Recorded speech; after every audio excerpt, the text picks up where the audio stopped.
Hey, it's Haplin, and in this video we're going to learn a little bit more about pipeline movement. So where we left off is we had just seen how the voice AI will automatically create a note with a call summary and the whole workaround for sending us an email notification. Hopefully by the time you're watching this video, there'll just be an email notification feature built inside of voice AI, but for now we're using it this way. The point is, the next action is where we're going to pick up, and as we can see, that action is create or update opportunity. So once we click on it, we see that every time this workflow gets triggered, it's creating an opportunity in the sales pipeline in the new lead stage. There's a couple other parameters that are not super important. The opportunity name usually just corresponds to the contact name. The source here is voice AI and the value is 297. And the opportunity is of course set to open because we haven't closed this lead yet. When somebody comes down the pipe, all your opportunities will be open until you either mark them as won or lost. We can see a great visual representation of the pipeline if we click back to workflows and then click over to opportunities.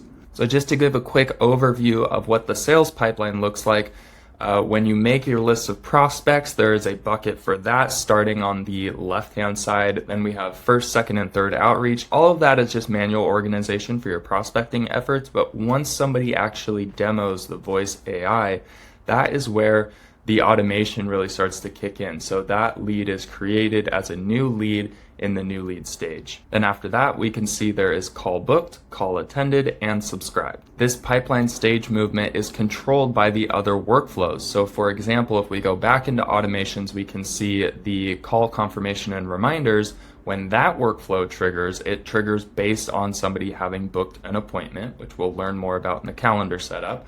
But when it does trigger, one of the first things that happens is that it moves that opportunity to the next stage. So you can see your whole sales process has this visual representation in the opportunities section, and every time somebody takes an action moving down that path, the sales journey, it's reflected in the opportunities. So the same goes for call attended. When they click on your Zoom link that you send them, then they're automatically moved to call attended so we can tell who's actually showing up for our Zoom calls.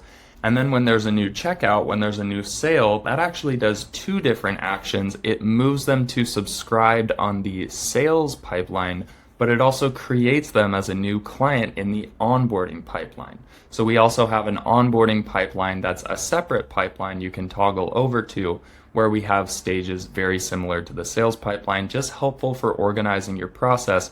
The worst thing you can do is make a sale and then never actually get them onboarded, end up having to issue refunds, they fall off the wagon or change their mind a week into the process because your communication or your organization wasn't clear. So this system is built to keep us razor focused in all of our operations, both sales and onboarding.